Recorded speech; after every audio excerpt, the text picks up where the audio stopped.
Hello, I'm Alex. Welcome to Case Brief brought to you by the Missouri Sheriff's Association. Before we get started, I want to remind everyone that this information is for training purposes only and in no way is to be considered legal advice. Today's brief covers two U.S. Supreme Court cases that address the issue of state action in the context of public officials' use of social media. The U.S. Supreme Court decision in O'Connor, Ratcliffe v. Garnier, alongside Lindkey v. Freed, provides a significant framework for understanding when public officials' social media actions constitute an actionable 1983 claim. In the Garnier case, the trustees of the Poway Unified School District Board of Trustees used their public Facebook pages to communicate about district matters. After blocking Christopher and Kimberly Garnier for their repetitive and critical comments, the Garniers sued, alleging a violation of their First Amendment rights.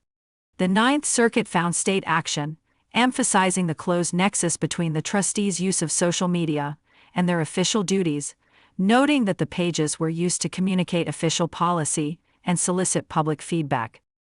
In contrast, the Supreme Court in Lindkey v. Freed established a more stringent test for identifying state action on social media. The court held that a public official engages in state action under Section 42 when blocking someone on social media, only if the official both 1. Possessed actual authority to speak on the state's behalf on a particular matter, and 2. Purported to exercise that authority when speaking in the relevant social media posts. These decisions collectively clarify that state action on social media is determined by examining 1. The content and nature of the posts, 2. Whether the social media pages were used for official duties or personal purposes, 3. The context in which the social media activity occurred, including any disclaimers about the page being personal or official, and 4. Whether the public officials' actions on social media were within their authority to communicate state policy or official matters.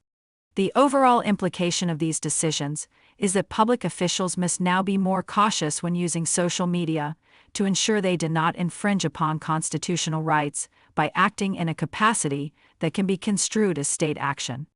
These rulings emphasize the importance of transparency and clear delineation between personal and official use of social media to avoid potential First Amendment violations.